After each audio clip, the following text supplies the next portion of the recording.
Bonjour à tous. Alors, je voudrais faire une petite vidéo euh, pour vous parler un petit peu donc, de cette période que nous allons vivre. Alors, d'abord, si vous n'avez pas remarqué que le monde est, est totalement en chaos, vous pouvez couper directement cette vidéo, c'est que ça ne vous concerne absolument pas. Parce que bon, maintenant, on en est quand même à un point où, à moins d'être complètement aveugle et de vraiment ne pas vouloir voir, on voit quand même qu'il se passe quelque chose de relativement important dans ce chaos mondial général. Ça, c'est donc pour les éveillés, on le savait déjà. C'est attendu, c'est pour ça que j'ai fait donc cette chaîne qui s'appelle Préparation. On va se demander préparation à quoi? Évidemment, à ce qui s'en vient là. Et c'est de plus en plus proche, c'est de plus en plus près. Et donc, je me suis dit, je vais faire une petite vidéo et je vais vous expliquer exactement pourquoi je fais cette vidéo. Pour vous dire un petit peu ma façon de voir les choses dans justement cette période comment dire, transitoire. Voilà. Alors, pourquoi je dis transitoire? La première chose, c'est que personnellement, en tout cas, j'ai la conviction qu'il y a des forces qui œuvrent pour, comment dire, éliminer tous les forces sombres qui ne nous veulent pas que du bien, nous le savons, et que donc tout ce que je vais vous dire ne va servir strictement à rien parce qu'il y a un plan qui est déjà prévu. Ça, c'est la première chose dont je suis absolument persuadée.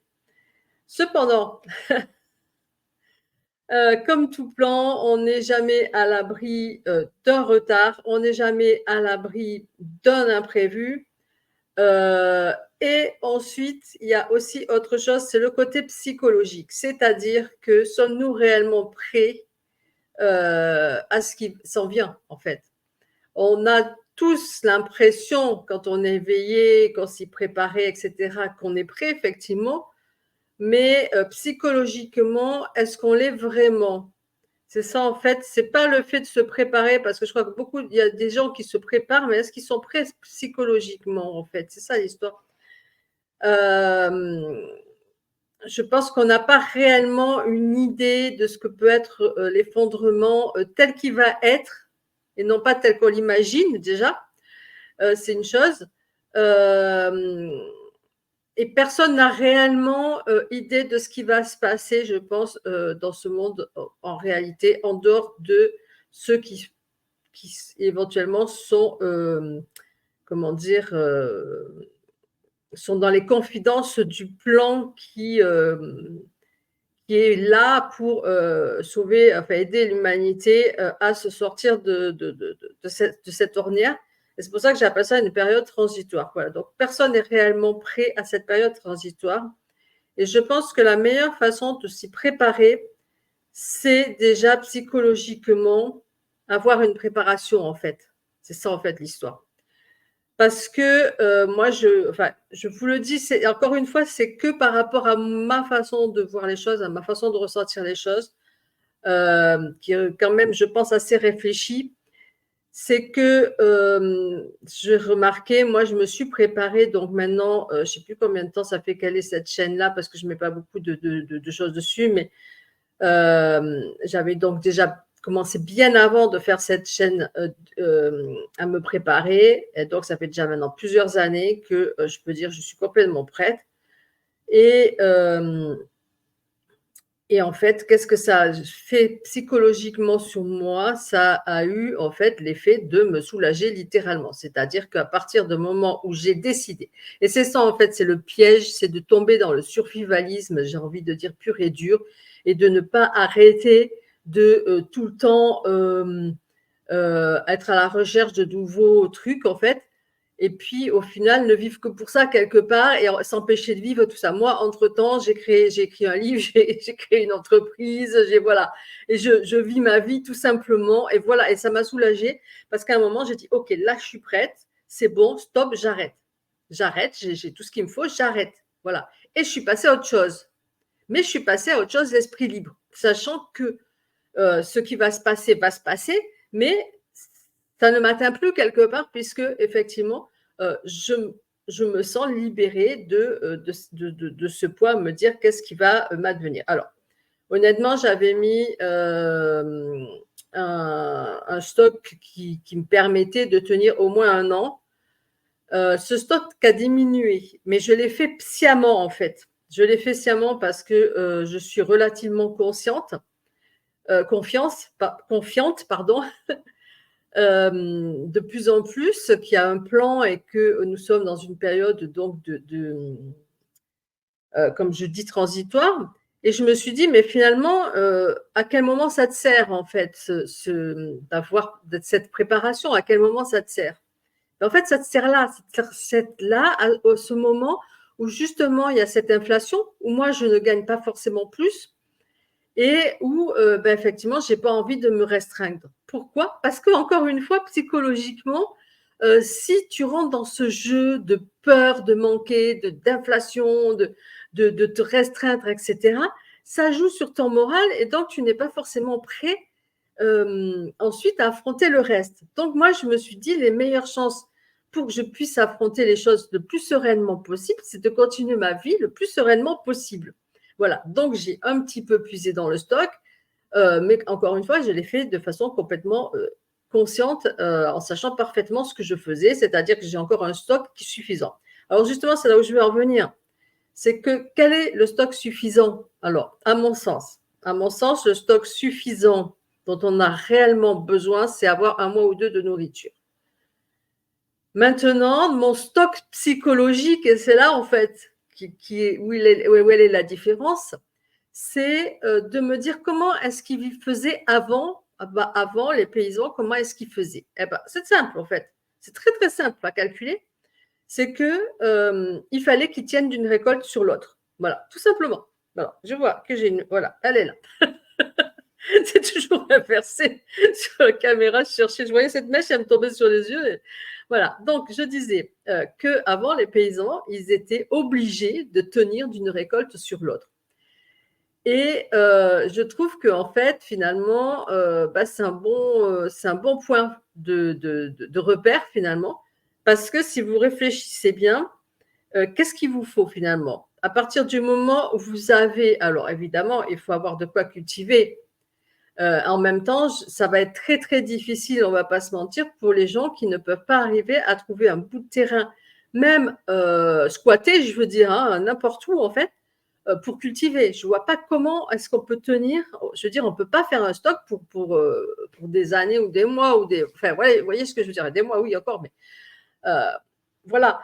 Donc, à un moment, il faut être réaliste. C'est qu'à un moment, la survie, elle vient par sa capacité à se nourrir par soi-même. Alors, tu n'es pas forcément obligé de cultiver, mais quand même, on ne va pas se mentir, c'est un gros plus. Il y a aussi la cueillette sauvage. Il y a aussi donc la pêche et la chasse éventuellement. Moi, je suis végétarienne, donc déjà, ça limite un peu. Mais bon, voilà. Mais la culture et éventuellement l'élevage, c'est quand même la base, je veux dire, à un moment. Non seulement c'est la base de la survie, mais en même temps, c'est la base que tout humain devrait avoir. Je veux dire, pour moi, en tout cas, ce n'est pas normal que l'humain n'arrive tout simplement plus à se nourrir par lui-même, en fait. Et qu'on soit complètement dépendant de la merde qu'on nous vend au supermarché, parce que voilà, disons-le clairement, on sait très bien ce que c'est. Et qu'on soit dépendant aussi donc des grosses sociétés grainières pour pouvoir comment dire, semer nos champs, etc., parce que maintenant les légumes ne soient plus reproductibles, etc. Tout ça, c'est pas normal. Tout ça, c'est pas normal. Et je veux dire, déjà, c'est être réveillé, c'est aussi avoir la conscience de revenir à quelque chose de normal. Et quelque chose de normal, c'est déjà que l'humain, il doit pouvoir se nourrir par lui-même, dans n'importe quelle circonstance. Vous voyez ce que je veux dire? Donc déjà, moi, je suis partie dans cette base-là en me disant, voilà, moi, je cultive mon jardin. Là, j'ai un petit peu diminué et je vais vous expliquer aussi pourquoi. Mais si j'ai un stock qui me permet de tenir jusqu'à la prochaine récolte, c'est pas parce que là, j'ai diminué de moitié, on va dire, ma surface de culture, qu'en cas vraiment de gros effondrement, etc., je ne peux pas, l'année suivante, la refaire comme je faisais avant, si vous voulez, parce que j'ai les graines, j'ai tout ce qu'il faut. Vous voyez ce que je veux dire? Donc, ce n'est pas un problème. Le problème, c'est justement donc de se baser sur ce qu'ils faisaient les paysans avant. Donc, c'était de tenir d'une récolte sur l'autre. Maintenant, tu comptes un petit peu combien ça fait. Si tu comptes que, allez, on va dire jusqu'en septembre, tu as de quoi manger. Octobre, bon, voilà. Et ensuite, il te faut quoi? Il te faut 7-8 mois à peu près jusqu'à la récolte suivante. Bien sûr que l'hiver, tu peux avoir encore des choses. Tu as des choux, tu as des poireaux, c'est quand même vachement limite. Si tu as une surface assez grande, ce qui n'est pas mon cas, tu peux avoir des pommes de terre, etc. Bon. Mais disons qu'il faut, voilà, si tu as 7-8 mois, ça te permet de tenir en fait tous les mois d'hiver, le début du printemps, voilà, et ensuite repartir donc sur tes nouvelles récoltes. Et je pense que c'est quelque chose qui me paraît de raisonnable. Parce qu'ensuite, si vraiment on voit que tout a capoté, qu'on n'a plus rien et tout ça, eh ben, dans la prochaine récolte, là, tu vas mettre le paquet, si tu veux, pour justement pouvoir récolter pour ton hiver prochain. Mais à un moment, il faut bien se dire que si on en arrive à un point tel, disons, ça n'arrivera jamais, je le sais, j'en suis persuadée, mais admettons dans l'absolu, on va dire, qu'on arrive à un point où comment dire, on ne peut pas se nourrir sans avoir de stock, c'est même plus la peine de survivre. Vous voyez ce que je veux dire? C'est qu'à un moment, il faut être réaliste. Si l'humain n'est plus capable à un moment de pouvoir survivre par lui-même, qu'est-ce qu'on va faire? On va espiller les uns les autres, mais à un moment, il y aura un point de fin. Tu vois ce que je veux dire? Donc, survivre jusqu'à quand, en fait? Quelle est l'utilité de le faire, en fait, aussi? C'est ça qu'il faut comprendre. C'est que si à un moment où il n'y avait plus rien sur Terre et qu'il n'y avait que les stocks, tu vois, est-ce que tu as envie de survivre à ça, en fait? Tu vois, c'est un peu ça l'idée. Si toi, à un moment, tu ne peux pas te nourrir par toi-même, à quoi te sert un stock finalement? Parce que tu sais qu'à un moment, il aura une fin, c'est obligé. Et même quand bien même tu vas aller piller ceux des autres, à un moment, ceux des autres auront une fin. Donc, de toute façon, à un moment, ça ne vaut plus la peine. Voilà. Pour moi, c'est ma façon de voir. Encore une fois, personne n'est obligé de suivre mes idées, hein, mais je vous le dis comment je pense. Donc, voilà. Donc, j'ai fait moi, j'ai ce stock qui me permet, n'importe quand que ça peut arriver, je sais que j'ai de quoi tenir d'une récolte sur l'autre, en gros, c'est ça. Voilà. Qu'est-ce que je voulais dire? Oui, alors justement, à propos de ce stock, qu'est-ce qui peut arriver à ce stock de pire? Évidemment, ça va être les pillages, ça va être les gens qui, eux, n'ont pas prévu. Et ça, c'est le gros souci de tout le monde. Et moi, ma parade, je vais vous dire quelle est la chose qui, à mon sens, est la plus importante. C'est d'avoir la possibilité de fournir à qui que ce soit qui viendrait te piller la possibilité de se nourrir par lui-même. Parce qu'au final, ça va être des crèves-la-faim qui vont venir te piller, mais ce n'est pas forcément des gens qui vont le faire par avidité, qui vont le faire, voilà. Et en fin de compte, ils le font en désespoir de cause. Voilà. Or, si tu dis au gars, OK, moi, tu peux me voler mon stock, tu vas me condamner à mort si tu me voles mon stock. Et qu'est-ce que tu feras quand tu l'auras fini? Tu vas condamner à mort quelqu'un d'autre. Est-ce que c'est ça que tu veux? Alors que moi, j'ai les moyens, je peux te fournir de quoi apprendre à te nourrir par toi-même. Et ça, à vie. C'est ça, en fait, l'histoire qui est importante. Vous voyez ce que je veux dire? Après, qu'est-ce qui va choisir le gars, d'après vous? Voilà, moi, c'est ma façon de penser. Peut-être que je me trompe complètement, peut-être que les gens vont devenir fous, ils ne vont même pas réfléchir à ce genre de choses, je ne sais pas. En tout cas, moi, ce que je sais, c'est que j'ai prévu un dossier qui est un dossier de survie. Donc, c'est des manuels. J'ai passé mon temps à lire des livres, à les copier, à copier un tas de morceaux de livres, en fait, c'est-à-dire tout ce qui avait intéressant en enlevant toute la merde qui ne te sert à rien, si tu veux. J'ai fait notamment une compile de plantes sauvages, en fait. Mais non seulement, donc il y a les recettes, non seulement il y a l'identification de la plante, mais surtout, j'ai pris un tas de photos différentes pour chaque plante que j'ai trouvées sur Internet de façon à réellement bien identifier la plante. Parce que bien souvent, sur des livres, tu as des gravures, en fait, où tu as des photos, mais qui ne sont pas forcément bien, tu vois, pas bien de près, machin, ici et ça. Et puis au final, quand tu es dans la nature, tu es complètement paumé, en fait. Donc, il vaut mieux avoir 4 photos de la même plante, si tu veux, sous différents angles, parce que des fois, même les couleurs, les machins, suivant voilà, les photos, ça change. Hein, une plante, ça change aussi. Donc, voilà. Donc, j'ai mis un maximum. Donc, c'est pris dans différents livres, c'est pris dans plein de photos différentes et tout ça. Donc, c'est vraiment quelque chose à ne pas diffuser si vous voulez, parce que c'est des photos qui ne sont pas forcément libres de droit et tout ça. J'ai mis un avertissement là-dessus. Mais que par contre, qui peut sauver la vie à un tas de gens, si vous voulez. Après, il y a des trucs de l'armée, comment survivre dans n'importe quelle situation. Il y a de comment faire des pièges pour attraper des animaux ou des poissons, comment construire des cabanes, comment se chauffer, il y a tout, des compiles et des compiles et un tas de livres même.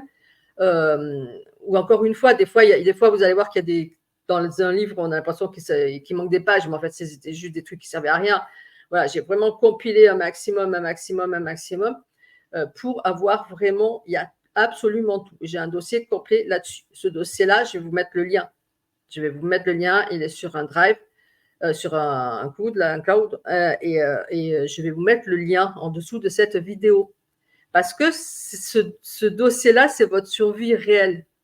Non seulement il peut vous servir à vous, bien entendu, mais surtout il pourra éventuellement servir à n'importe qui viendra vous faire chier pour essayer de voler le peu que vous avez, si vous voulez.